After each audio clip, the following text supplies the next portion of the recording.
I swear I was going to die that night. I told my son if I don't wake up next morning, just tell my mom, fear killed me. I live under many storms already. I am 86 years old now. Everything gone. I've never seen nothing like this. It was really terrible. They're talking about Hurricane Maria. The entire population of Dominica spent the evening of the 18th of September 2017 expecting a Category 2 hurricane to sweep through their island. That night, Hurricane Maria unexpectedly upgraded to a Category 5 storm. As she raged through Dominica, ripping off roofs, uprooting trees, and completely annihilating the island's infrastructure, the people of Dominica were left stunned, bewildered, and mentally scarred as daybreak revealed the true result of Maria's fury.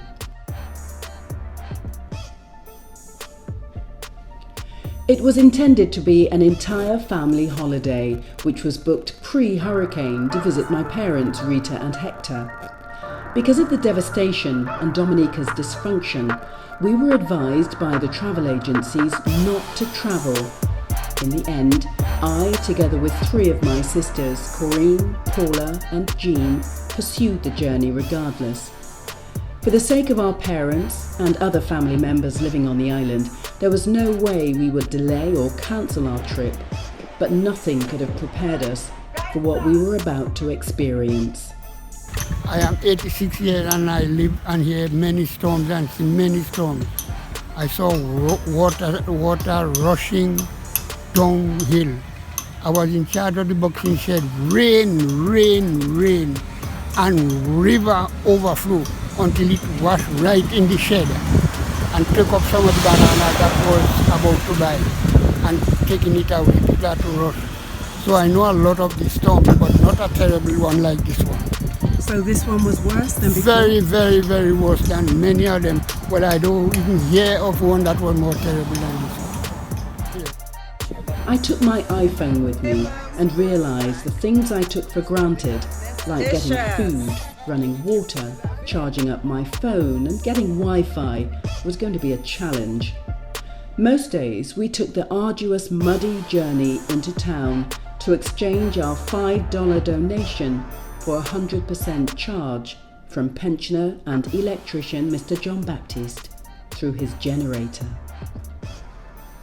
It's exactly a month since this Category 5 hurricane just ravaged through this island. Most roads are now passable and some areas like this one in Checkle have running water. But as far as electricity goes, with most power lines down, it's going to take a while before Dominica sees proper light again. I say proper light. There's nothing like daylight, but every night at 6, sunlight is replaced by candlelight and torches. A beautiful scene masking a tormented and broken Dominica. Tonight, Cousin Johnson came to share his story. We try to move away from the windows because, continue to rattle that door, man, and the doors rattle. So we said the best thing we could do is probably to keep the door open so the wind could come through, because if you tend to push that door, there was no match. But so we started feeling rain, stuff banging about, But we, based on where we were, we would feel the force somewhat against the door. And you actually felt the force? Yes, the force, and then the pressure in the house just becoming something obvious. You feel as if the air. So we knew there was some kind of, describe the situation. Said, yes. What sound did you hear? Well, the sound of the wind and things flying around and rattling. Well, the lights went. So we were left with no electricity, actually. So we knew some poles or the tools to, water, everything shut up. And that thing rambled. Oh my God. So safety. We decided to take care of ourselves. And, we stayed throughout the night. That pumped in that rain. Johnson, like everyone, spoke about Maria like she was a person. They spoke about her personality. Petra from Monwachet said she was brutal. Maria was a monster. A hurricane with maybe a tornado, tsunami, everything was in that hurricane. Everything. Because the way it was pounding, the noise, the wind blowing, like you would swear it was people crying outside, screaming, but it wasn't people, it was the wind, the sound of the wind. This song, oh boy, I say somebody was passing and burn up everything that passing. Everything gone. It come out to that galvanized and it head to that. When it couldn't take that out, it just go to another place again. It was really terrible. The rivers may look innocent now, but it's hard to believe that in this space it rose to waist level. All this sand was high up. How high? Yes, High? Yes, you can tell inside of the house. Yes, the sand was up to my level in the house. What? Yes. So we have to take shovel and Clean it up. Yes. People spoke of her voice, Maria's voice, and how she sounded. You hear like whistling, like somebody whistling, but not nobody whistling, is the wind. Yeah, and then you hear the screaming, and then there was nobody screaming, just the wind, and then you hear the pouring, and then you hear nobody pouring but the wind. Yeah. People spoke of their hiding places, under beds and in cupboards. But when I couldn't take the noise again, I had to go and hide in the closet with my son. I spent my one in the toilet and bathroom. That's where I spent my night. People spoke of the eye of the storm, the calm part.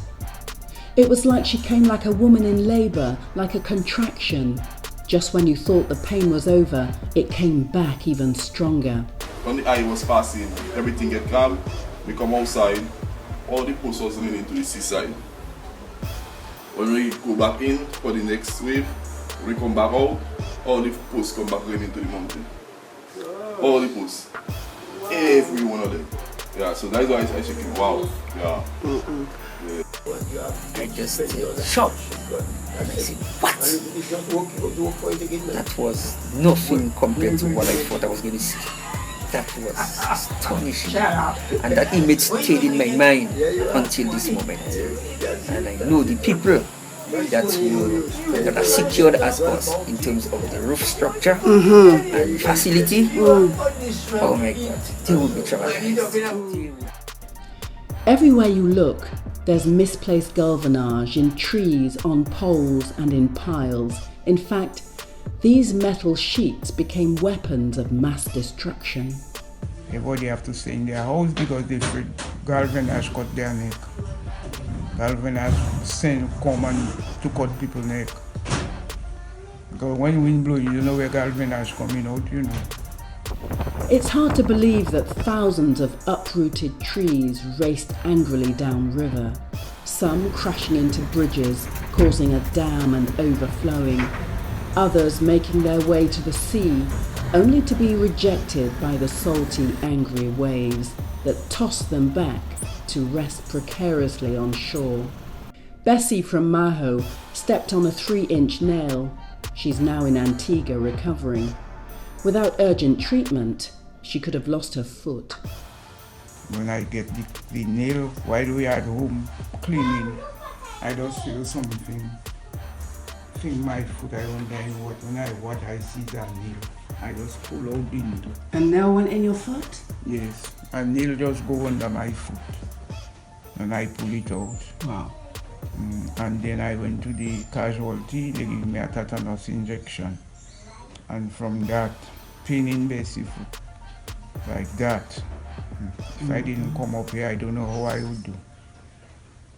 I go in the health center, they dress in it, and just call this dressing for dressing.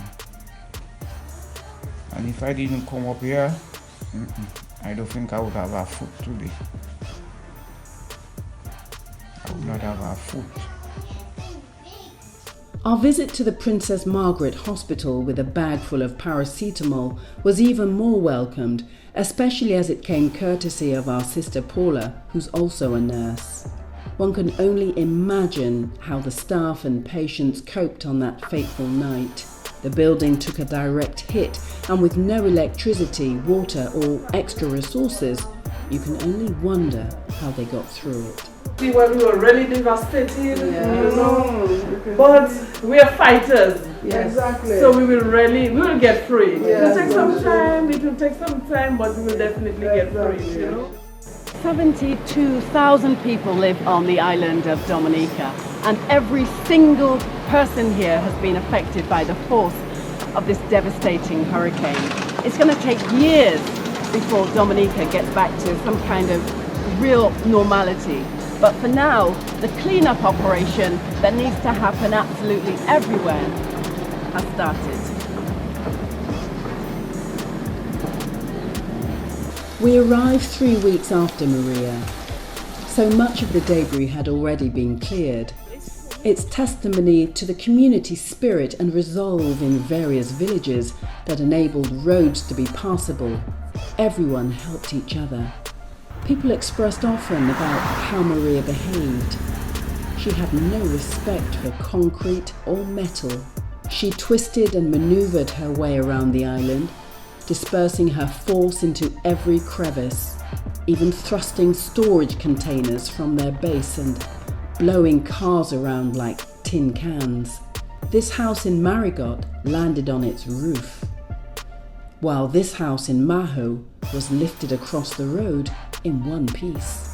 95% of roofs were lost or damaged, and half of the island's houses collapsed completely. All 5-year-old Damien and his family have left is this settee. What else can you remember? I remember my house. Oh, that was your house there. Oh. Dominica has been a magnet for aid. We caught up with the Red Cross, where much of Bristol and Finland's fundraising cash was placed.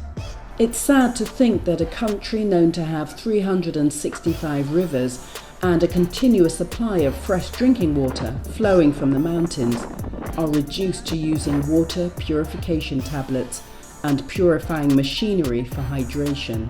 While some areas have their water supply temporarily connected, the same can't be said for electricity.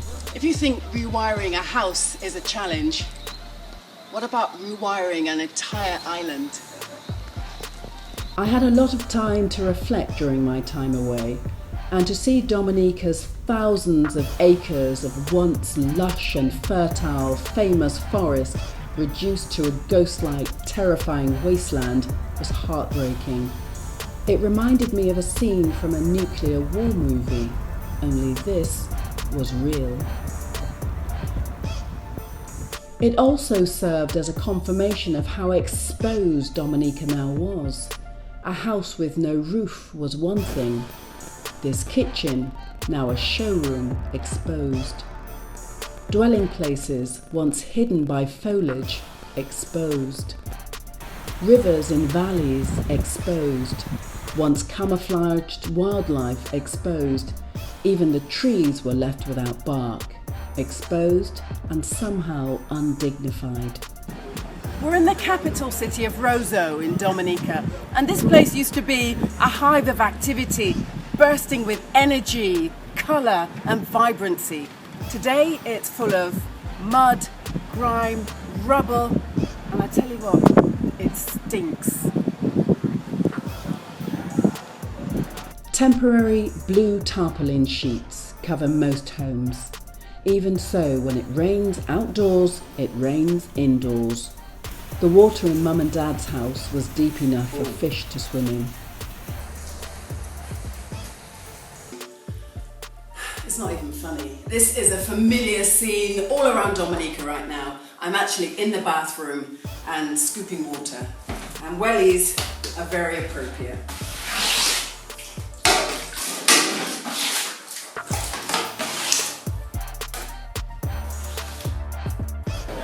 It's Creole Day, Independence season, and despite what's going on in Dominica with reminders of Maria everywhere you look, the culture is still coming through, and it's really nice Just one day to just free up, just a bit.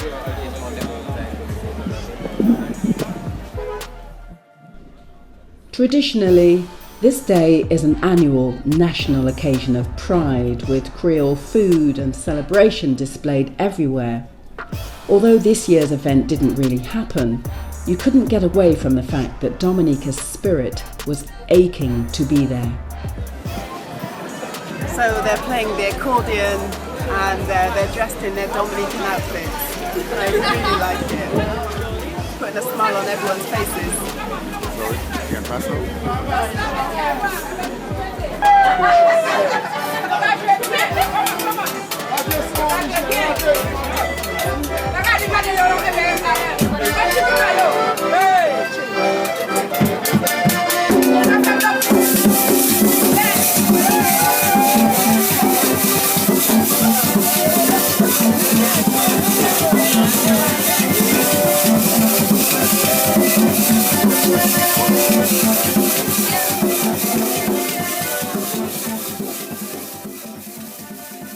Since the hurricane, businesses have closed and over 20,000 people have left the island, including many school children who have no idea when school will resume.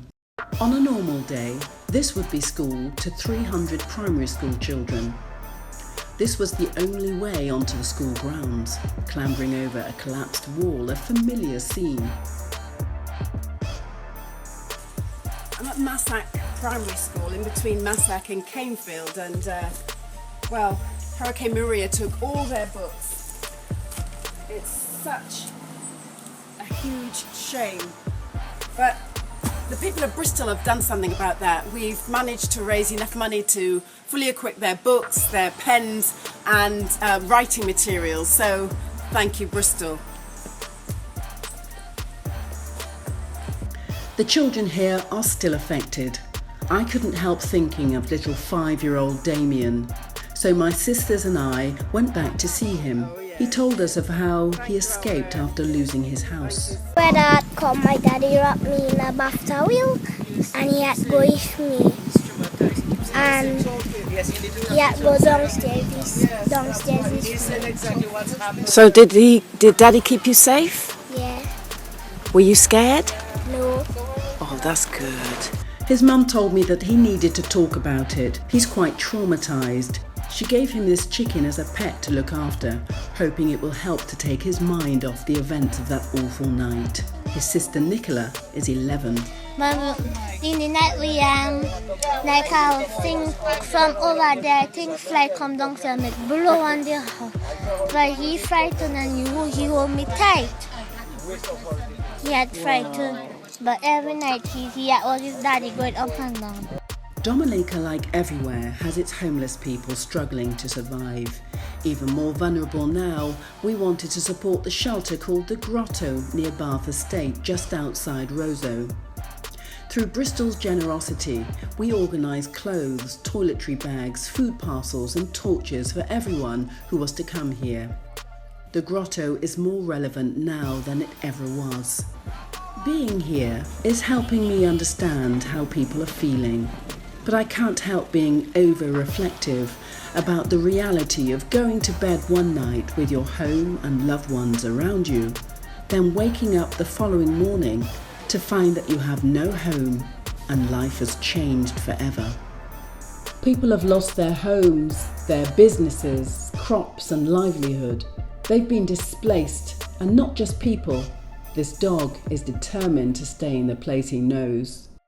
Since my visit here, I've spoken to countless people whose stories have touched me to the core, from the child found dead in the tree in Point Michelle, to the family of 5 swept away in the landslide in Loubier, to the people who remain buried in the mountains of silt, to the thousands of people left homeless. Maria was a hurricane personified. She was vexed on her approach to Dominica, and she did everything in her power to inform the islanders that she was not playing. There was no rhyme nor reason to her destruction. There was no love for Dominica that night. Yet she equalised everyone. For a few days after Maria's visit, The well-off knew what it was like to have no running water or electricity.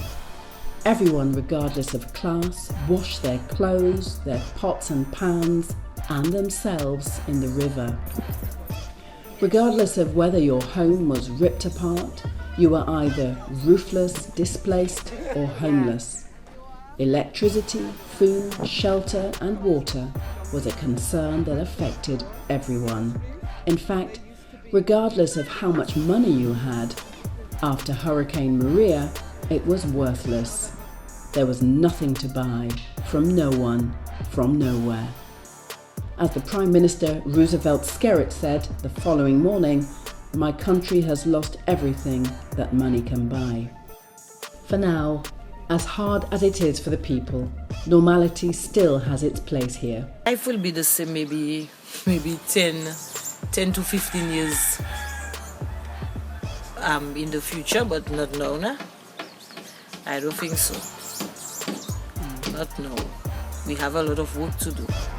Whether the island was ravaged by nature or mutilated by man, whether the rainforests take 10 or 20 years to come back, whether Dominicans return or leave the island for good, what's for sure is the lush green island will return, and the spirit of the Dominican people will not be broken forever.